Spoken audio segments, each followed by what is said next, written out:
My name's Jane, and I'm from Totterdown in South Bristol, and I always used to be a really sporty person, loved running and loved cycling, but 11 years ago I became really seriously ill with ME, which completely changed my life, and gradually through prayer I became, over about 5 years, about 75% better.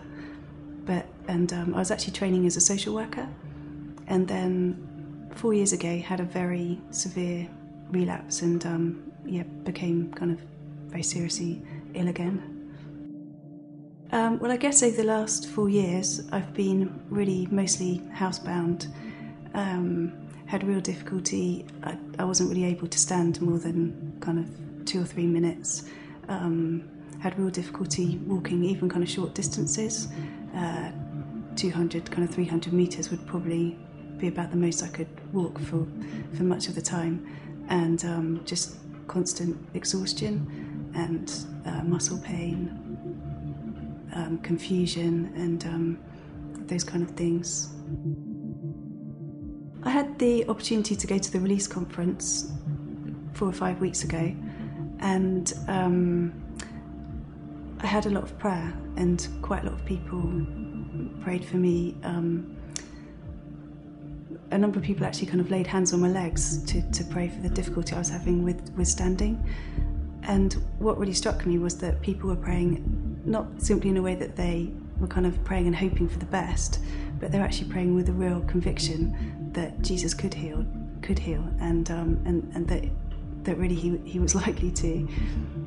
And when I left the conference, I felt quite a lot stronger, although it was difficult to really know exactly what had happened.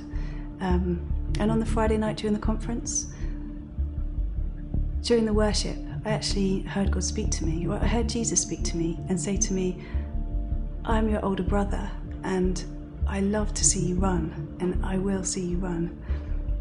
And of course, I haven't been able to do any sport at all for probably 4 or 5 years, and certainly haven't been able to run for, I've maybe, I guess really about 11 years since that had really been possible.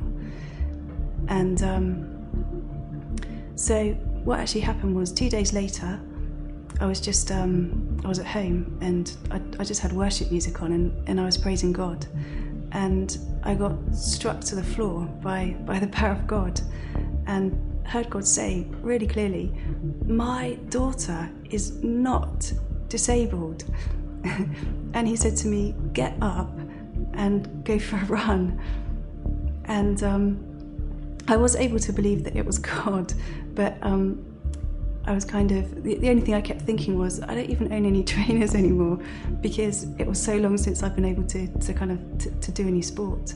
And so I came out of the house and started down the street, and as I started running, it was as if my body just kind of like fired up like an engine, and all this kind of health and strength just kind of rose up and broke out of the symptoms. And as I was running, I was healed, and God actually worked an amazing miracle. And the thing I felt God was saying as I left the house was, don't think about your body and don't think about the symptoms. Just worship me. Just look to me, focus on me, just run and worship me. And so I was kind of running around Totterdown with my hands in the air, kind of praising God. And I came back to the house and I was healed. And since that time, I've been able to go out running and cycling, and it's just, my life has been completely transformed, and God has kind of restored my health and put me back on my feet in the way that he promised to. I guess for me, the whole sort of theme of freedom and how that relates to my story is that I was a prisoner, but I was actually a prisoner of my own body because of the disease. But God is the creator of our bodies, and he understands everything, and he understands things that doctors can't understand. And I think there are situations in life where, in some ways people kind of have different mountains to climb. And when you're actually climbing the mountain, it can be so difficult to hold on to the promises of God, and it can be so grueling, and you can't always see where you're going, and it can be hard to believe that you're going to get there. But there does come a day when you see the promises fulfilled, and when you stand on top of the mountain and it's just out of this world. The view is just amazing.